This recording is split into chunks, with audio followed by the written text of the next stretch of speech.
মেনে নেওয়া আর মানিয়ে নেওয়ার মধ্যে অনেক বড় পার্থক্য থাকে।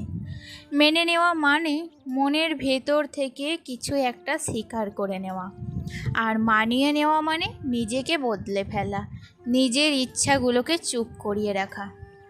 প্রত্যেকটা মানুষ আলাদা, প্রত্যেকটা মানুষের ভাবনাও আলাদা, কিন্তু আমরা অনেক সময় নিজের মতামত, নিজের কষ্ট সব কিছু চাপা দিয়ে শুধু মানিয়ে নিতে শিখে যাই। আমরা ভাবি আমাদের পাশে কেউ নেই বলেই আমরা একা, কথা বলার মানুষ নেই বলেই একাকিত্ব আসে।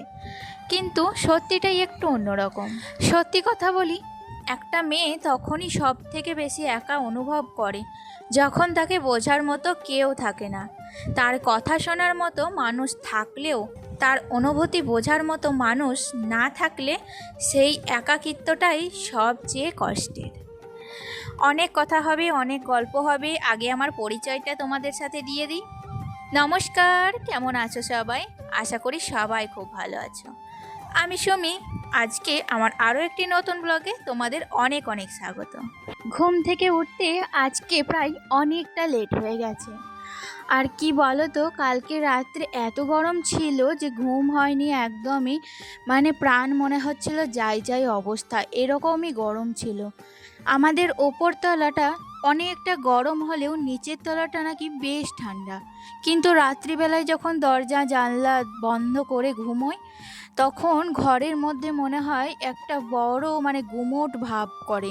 আর এই গুমোটের জন্যই রাত্রিবেলায় ঘুম আসে না। তো যতই ইচ্ছা করি যে আজকে না মশারি টাঙাবো না, আমার হাজবেন্ড বলে মশারি না টাঙালে বাচ্চা ছেলে আছে, পোকামাকড়ে কেটে দেবে। তাই জন্য মশারি টাঙাতে হয়। মশারি টাঙালে না হাওয়াও ঢোকে না মশারিতে। আর এদিকে স্ট্যান্ড ফ্যানটা দেওয়াতেও দুটোর মধ্যে কোনো হাওয়াটা যে গায়ে লাগবে বুঝতেই পারি না, তাই কোনো তালই হয় না। এরকম করতে করতে রাতটা যে কখন কেটে গেছে বুঝতে পারা যায় না। সকাল হলে আবার ঘুম থেকে উঠে কাজে লেগে পড়তে হয়। সকাল হলে তো আর বিছানায় পড়ে থাকা সম্ভব না। তো যাই হোক, আজকে দেখো আমি তো ঘুম থেকে উঠে নিচের কাজটা সেরতে শুরু করে দিয়েছি।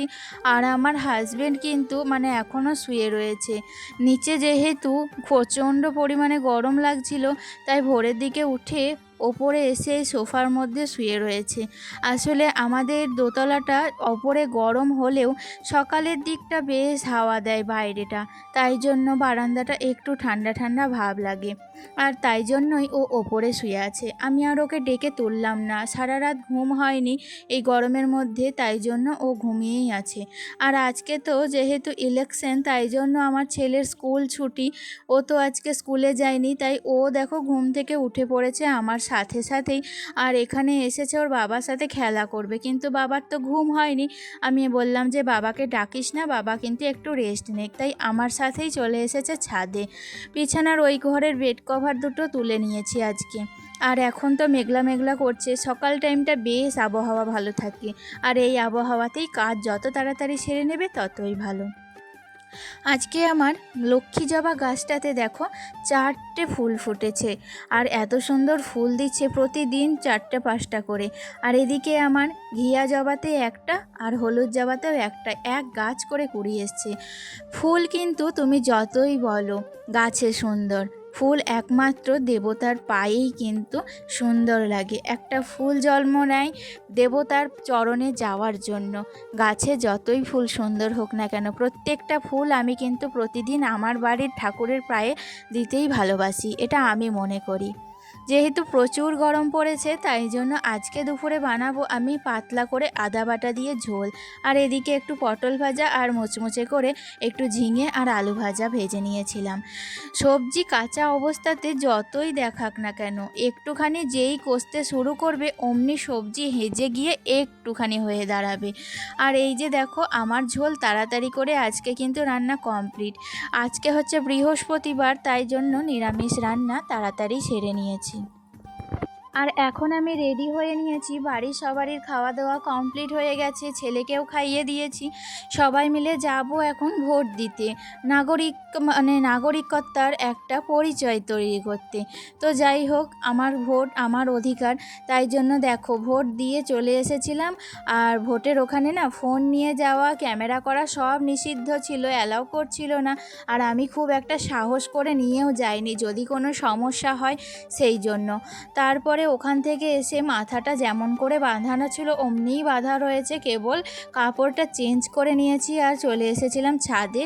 কারণ যাবার সময় তো প্রচুর রোদ ছিল, তখন তো জামা কাপড়গুলো একটাও তোলা হয়নি। আর এদিকে গাছগুলোরও অবস্থা খুব খারাপ ছিল, রোদের সময় তো গাছে জলও দিতে নেই, তাই জন্য কোনো কাজই সেরে যায়নি।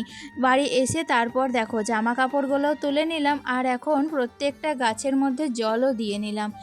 এই গ্রীষ্মকালে আমার এটা হচ্ছে বাড়তি দুটো ডিউটি, সকালে আর বিকালে গাছের মধ্যে জল দেওয়া। জল যদি একদিন না দিই, পরের দিন গাছগুলোকে আর খুঁজে পাওয়া যাবে না। আর প্রত্যেকটা গাছ আমার জীবন, প্রত্যেকটা গাছই আমার প্রাণ। গাছগুলোকে যদি একদিন আমি যত্ন না করি, তাহলে কিন্তু আমার জীবন চলে যাবে। তাই জন্য আমি প্রতিদিন হাজার কষ্ট হলেও আমার প্রত্যেকটা গাছের গোড়ায় জল দিই। আর এখন দেখো জামা কাপড়গুলো তুলে নিয়ে এসে আমি এখন ভাঁজ করে নিচ্ছি। আমার তো প্রচুর গরম লাগছিল, তোমরা ভাবলেও অবাক হবে। আমি এখানে যতক্ষণ কাপড় জামা ভাঁজ করছিলাম না, মনে হচ্ছিল কত তাড়াতাড়ি কাজটা শেষ করব আর কত তাড়াতাড়ি নিচে যাব। এখানে যত তাড়াতাড়ি কাজ শেষ করতে পারবো ততই ভালো। এত গরম, দোতলাটা করেই এখন মনে হচ্ছে যে দোতলায় এত গরম হলে দোতলায় বাস করব কি করে। কিন্তু দোতলা করাতে একটা সুবিধা, নিচের তলাটা যে ঠান্ডা, এটাই কিন্তু সুবিধা পেয়েছি। আর শীতকালে খুব একটা অসুবিধা হয় না, শীতকালে কিন্তু বেশ ভালো লাগে দোতলার ওপরটা। যাই হোক, দেখো প্রত্যেকটা জামা কাপড় খুব তাড়াতাড়ি করে ভাঁজ করে নিয়েছি, জানো তো। কি বলো তো, আমি না যত তাড়াতাড়ি কাজ ছাড়বো তত তাড়াতাড়ি আর একটু নিচে যাব, নিচে গিয়ে একটু ফ্যানের হাওয়ায় বসবো। প্রচণ্ড গরম লেগে গিয়েছে, জানো তো। আর রাত্রিবেলায় ভেবেছিলাম ক্যামেরা করব, রাত্রিবেলায় আর ক্যামেরা করতে পারিনি। আমার হাজব্যান্ডের খুব শরীর খারাপ হয়ে গিয়েছিল, ওর তো সকাল থেকে একটু বারবার পটি যাচ্ছিল, পটি করতে করতে রাত্রের দিকে বাড়াবাড়ি হয়ে যায়। ডাক্তার আসে, তো ডাক্তার এসে আবার আমার হাজব্যান্ডকে একটু স্যালাইন টানাই, একটা দুটো করে স্যালাইন টেনে রাত 12টা 1টা পর্যন্ত বেজে গিয়েছিল, জানো। আমার ছেলেকে তো সামনে এক্সাম চলছে, ছেলেকে পড়তেও বসাতে পারিনি। সারা রাত আমার যে কিভাবে কষ্টে দিন কেটেছে সেটা শুধু আমিই জানি। তো সারাদিন এত কাজের পর রাত্রিবেলায় রাত জাগতে হবে, আমি নিজেও ভাবতে পারিনি। আর হঠাৎ করে ওর মাঝে মধ্যে এইটাই হয়ে থাকে, এত অনিয়ম যা করে না নিজের শরীরের প্রতি। তারপরেই যখন হঠাৎ করে 5 দিন থাকতে থাকতে একদিন তো শরীর জবাব দেবেই, তাই না। তো যাই হোক, ও কিন্তু খুব দুর্বল, ওকেও কিন্তু সারা রাত যত্ন করতে হয়েছে। তারপর আমাদের ঘুমাতে ঘুমাতে ওই রাত 1:30 মতো বেজে গেছে।